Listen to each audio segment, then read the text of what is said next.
How's it going, my friends? So in this video, I'm going to be discussing why I'm quitting caffeine, or at least significantly lowering my dosage.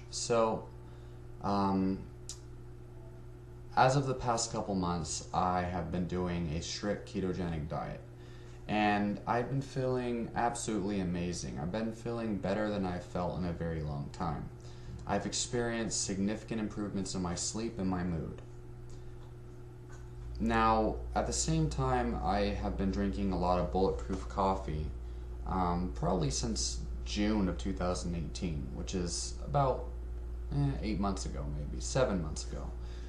And I've noticed a direct correlation between the amount of caffeine that I consume in one day and my stress levels and my focus and just overall how well I am performing mentally. And I notice, especially if I'm drinking crappy coffee, but just if I drink too much coffee, or especially if I stack pre-workouts on top of that, I feel extremely stressed. As in, like, I want to argue with people. Um, Small things would tend to rag on my brain, and overall I just feel more stressed. Okay, more tense, more hostile, I suppose you could say. And whatever anxious thoughts I might have these days, they seem to be amplified on caffeine. Now, I notice when I drink smaller amounts, especially if it's bulletproof coffee or a higher quality, cleaner coffee, which I have a video about, the significant differences between different coffee brands, so you should check that out. But essentially, I feel much better when I stick you know, to maybe 2 tablespoons worth of ground coffee per day, at a maximum, especially if it's bulletproof coffee. Now, for a long time, I wasn't consuming pre-workouts or isolated caffeine. But as of the past month or so, I started adding it back in there. Just every now and then, just on my harder workout days and whatnot. And I've definitely noticed I tend to be more prone to engaging with ignorant people. Like, for example, I get a lot of troll, hater, just ignorant comments on my YouTube.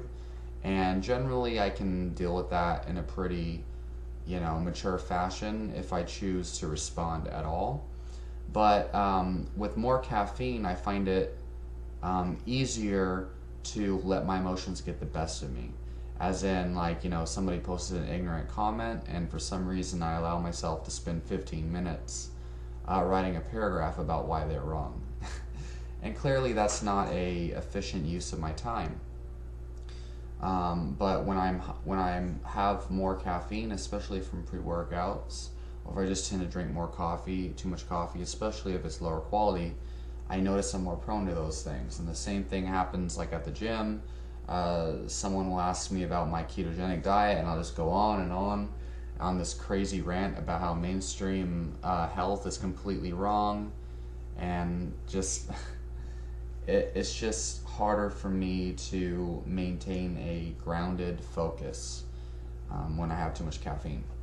So anyway, today was one of those days where I haven't even been calculating my caffeine, but I was feeling pretty edgy.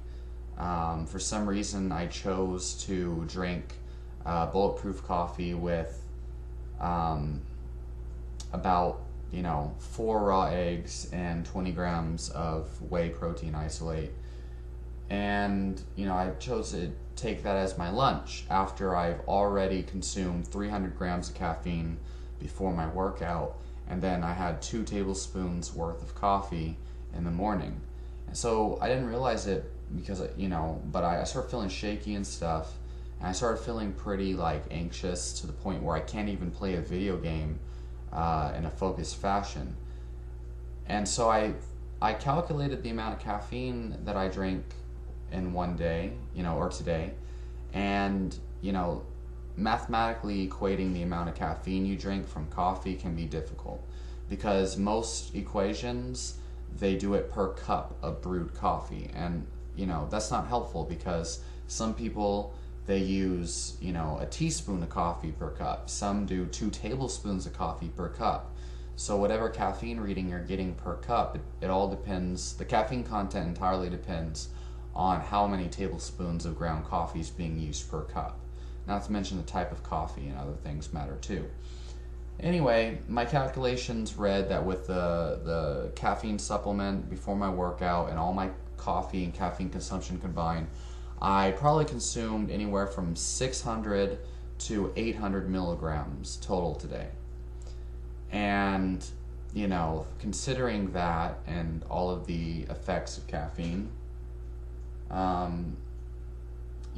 it's pretty obvious that the reason why I was feeling so anxious, or not anxious, but just so tense, foggy-headed, unfocused, scatterbrained, you could call that anxious, I suppose, is because I've consumed so much fucking caffeine for one day, all within a matter of, 4 hours maximum, And so caffeine has a half-life of anywhere from 4 to 6 hours, so it depends on the person and how their body metabolizes caffeine. Also how long they've been consuming caffeine, because all of that, the sensitivity and all these things matter and change the half-life and how fast caffeine is metabolized in your body. Anyway, the past couple months I've been really low on my caffeine intake, except for like recently a couple days out of the week I'd be consuming more than others. So long story short, I've seen, over the past, really since 2015, so over the past, 4 years, but especially as of the last year, I have been noticing the most significant factors involved in my mental and physical well-being, and what foods and what mindset patterns, what behaviors, what people, what habits, what foods and drinks. I've been noticing like patterns, all the patterns involved in what makes me feel good and what makes me feel bad. And whenever I notice correlations or patterns, the next step is to conduct an experiment. So in order to recognize patterns, first you must collect data. Okay, so a lot of people don't track their food, they don't track their drink consumption, they don't track their mood, they don't have logs of their daily life, they don't even have a fucking journal. And so, people are running around like a bunch of rats on a spinning wheel with all these problems, especially health related. And they wonder why they never get anywhere and why they have these complex mystery problems. Fact is, it's a lot more simpler than you probably think, but the only reason why you don't realize what your real problem is because you don't track data. You don't track food consumed, calories, protein, micronutrients using chronometer, which makes it very easy. You don't track your mood, your workouts, and these things using something as simple as a notepad document on your phone. And so, of course, you're not going to notice correlations. But for me, I notice, obviously, when I consumed large amounts of carbohydrates, the only thing that gave me was, for one, tooth decay. Number two, it contributed towards mood swings and irritation and insomnia. Number three, fat gain. And pain as well, it seems. So, but I notice a direct correlation between my protein intake. Higher protein equals more gains in the gym, less pain, less mood swings, better sleep, but primarily only if I remove carbohydrates. Okay, now the gains will happen whether I have carbs or not, as long as my protein is adequate. But the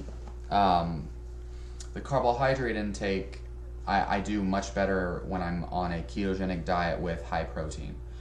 So I've found this through patterns, and the thing is, I've tried going caffeine free in the past, like a long time ago, back in 2012, where I specifically removed caffeine from my life for 1 month. The problem with that is at the time I was consuming a whole lot of carbohydrates and especially processed sugar and processed foods. And my protein adequate was not at my protein intake was not adequate. I had just started exercising pretty vigorously again, doing martial arts 4 times a week and weightlifting 7 days a week and cardio 7 days a week. I was very active, but I wasn't tracking protein intake. I was eating a lot of fruit, pasta and cheese and stuff like that, and wasn't tracking protein and was eating a lot of processed junk. So tracking my caffeine intake at that time wasn't really a good idea. Not to mention, during that time, it was only I had just came off of a bunch of pharmaceutical antipsychotics that I was on since I was like 8 years old. So I was withdrawing pretty hard from those drugs at the time. So, what I'm saying is it was pretty unfair to gauge my caffeine intake or to gauge the effects of caffeine intake on my mental health or my physical health. But during that time, I didn't really notice a significant benefit. If anything, I just felt crankier and groggier. And the reason for that is probably because I was malnourished because I wasn't eating enough protein. And really, for my entire life before that point, up to that point, and beyond that point, I wasn't eating enough protein, wasn't eating enough, nutrients. My diet was horrible around that time and leading up to that time. So, caffeine or not, the fact that I was malnourished is going to impact the experiment. Also, coming off the medications, it took me a long time before my brain started to balance itself out again. And for those who want to know what medications I was on, Seroquel was one of them. I was on large doses of Seroquel for a very long time, from the time I was 8 years old up until I was about 21. And it was a very hard process to remove that medication from my life. I was on like 1,200 milligrams in the morning and 400 at night. That's a mega dose. And I felt like a zombie. I was always sleeping. Anyway, point is, I didn't notice too much of a difference. In fact, I felt horrible when I did that month of no caffeine. That was back in 2012, and that's not really relevant to this day and age. So now that I have my diet on check, I have my protein intake on check, I have my exercise on check, I have most of my life on check, it seems. And pretty much, I'm making the finishing touches as far as my health and my well-being and my performance is concerned.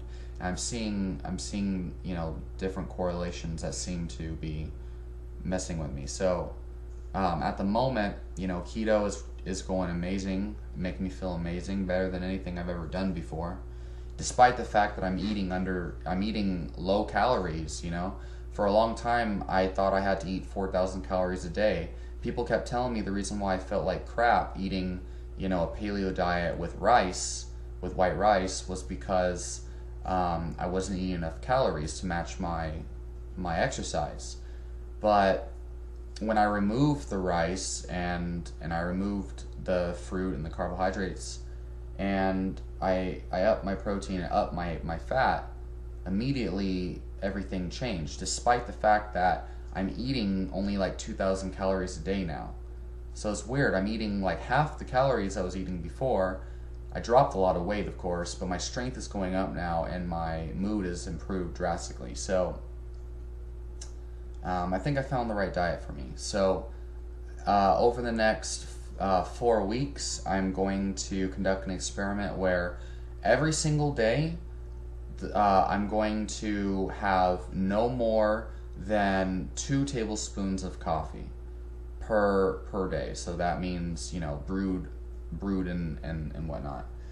But the goal, what I have in my head right now, is I'm going to aim for just 1 tablespoon of coffee every single day maximum. I'm really going to try to limit my caffeine.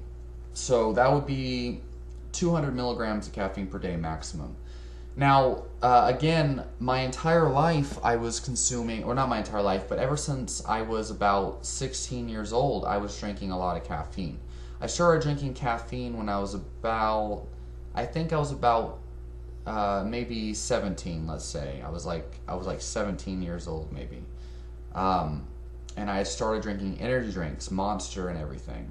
I used to skate with a bunch of friends, and they introduced me to energy drinks. And so I would drink 2 to 4 energy drinks every single day, full sugar and everything. And I did that forever, not to mention snack cakes and, didn't really eat much real food, lots of fried chicken and stuff like that. And I never really gained fat.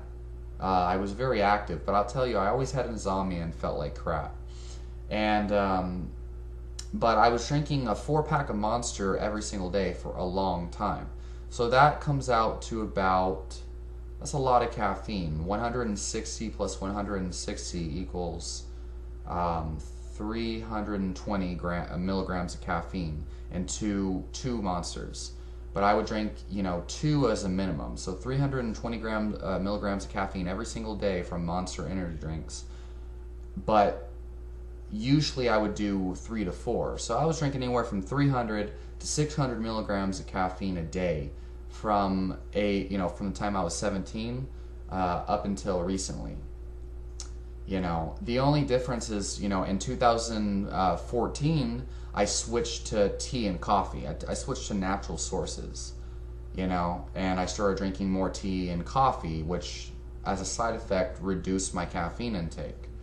Because it's much easier to chug down a Monster than to chug down 600 milligrams worth of caffeine from coffee.